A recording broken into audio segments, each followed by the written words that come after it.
उत्तर प्रदेश के जिला सीतापुर के अंतर्गत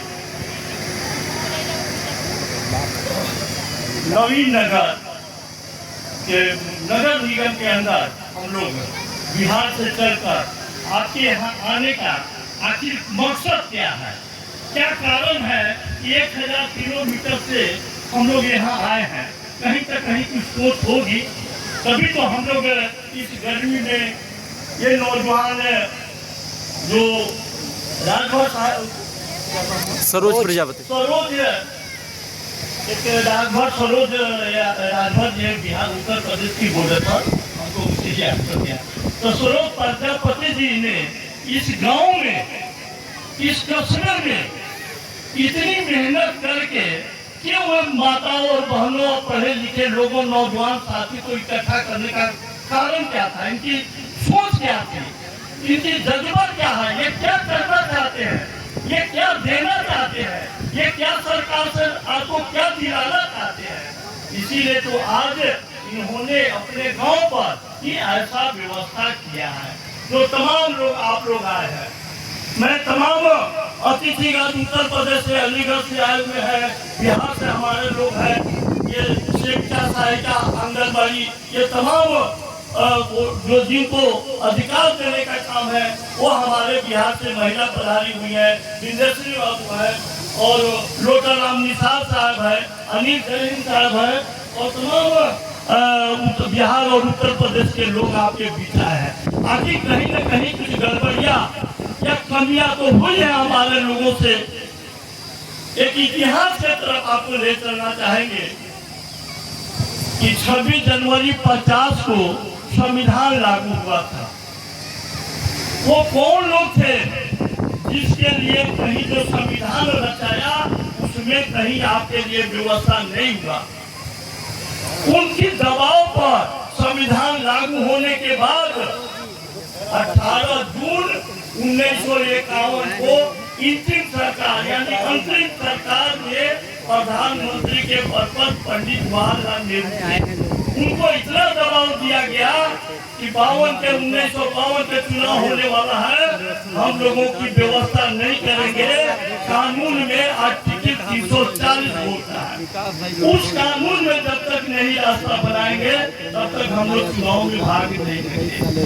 अंतरिम सरकार प्रधानमंत्री पंडित जवाहरलाल नेहरू ने आपके लिए कानून में 18 जून 1951 को आपके लिए संविधान में आर्टिकल 15(4) और 16(4) किसमें जोड़ा गया, तो वो जोड़ा गया आर्टिकल 340 में।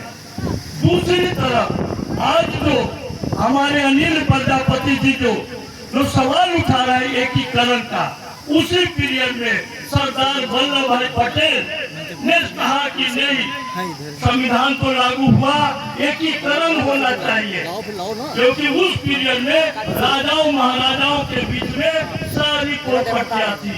उसी 18 जून को लैंड रिफॉर्म बिल यानी भूमि अधिग्रहण बिल को लाया गया और जोड़ा गया, उसमें भी शेड्यूल 9 को जोड़ा गया, क्योंकि मंत्री जी आपके जैसे लोग, हमारे जैसे लोग पूरे भारत में जो गरीब है, मजलूम है, जो आजादी के बाद उनको कैसे रहने के लिए छत कैसे होगा, उनकी बसने के लिए, जिनको पाचन करने के लिए वो कहाँ रहेंगे, किस जमीन पर रहेंगे, वो एकीकरण के माध्यम से सरदार वल्लभ भाई पटेल साहब ने एकीकरण करके आपको वो भूमि अधिग्रहण बिल को पास कराया। दूसरी तरफ आपके अधिकार के लिए चुनाव होने के बाद 29 जनवरी 1953 में आपके लिए कमीशन बना दिया गया कि ये कमीशन रिपोर्ट करके लाएगा, इनको डेवलप होगा। तीसरी जब रिपोर्ट आ गया 30 मार्च 1953 वो कानून बनना था, नहीं बना। दूसरी तरफ 8 अगस्त 1961 को संविधान संशोधन करके और सेंट्रल गवर्नमेंट से गजट नोटिफिकेशन करने के बाद आपके लिए एक पत्र जारी किया गया। उसी पत्र के माध्यम से जो दबे कुचले हैं, जो डिसेबल वर्ग के लोग हैं, कुछ सैनिक सेवा पर के आधारित लोग हैं, जो गाँव में गुलामी करने वाले लोग हैं, उनके लिए उनको इंग्लिश में ईबीसी कहते हैं, एक्सट्रीमली बैकवर्ड कहते हैं, मोस्ट बैकवर्ड कहते हैं। उनकी कहीं भी संवैधानिक व्यवस्था में लिखित नहीं था।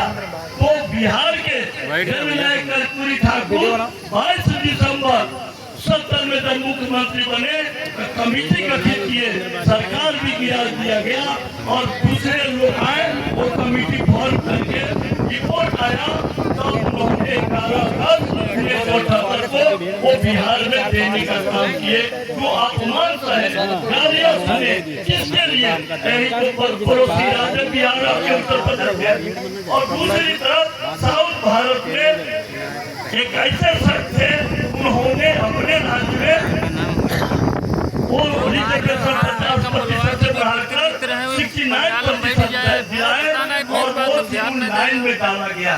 आज हम कटोरा लेके घूम रहे हैं। आर्थिक संविधान में लिखा हुआ है 3 राजनीतिक हिस्सेदारी, पॉलिटिकल रिप्रेजेंटेशन, आर्थिक, राजनीतिक, सामाजिक। ये 3 में आर्थिक के सवाल पर हमारे नौजवान बेरोजगार हो रहा है।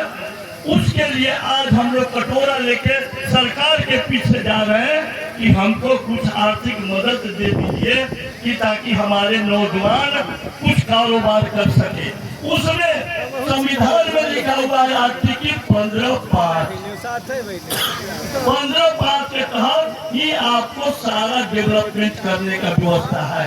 सारे कारोबार इंडस्ट्रियल में बड़े बड़े जो फैक्ट्रियां हैं, उसमें भी आपको जाने का अधिकार है। ये चीज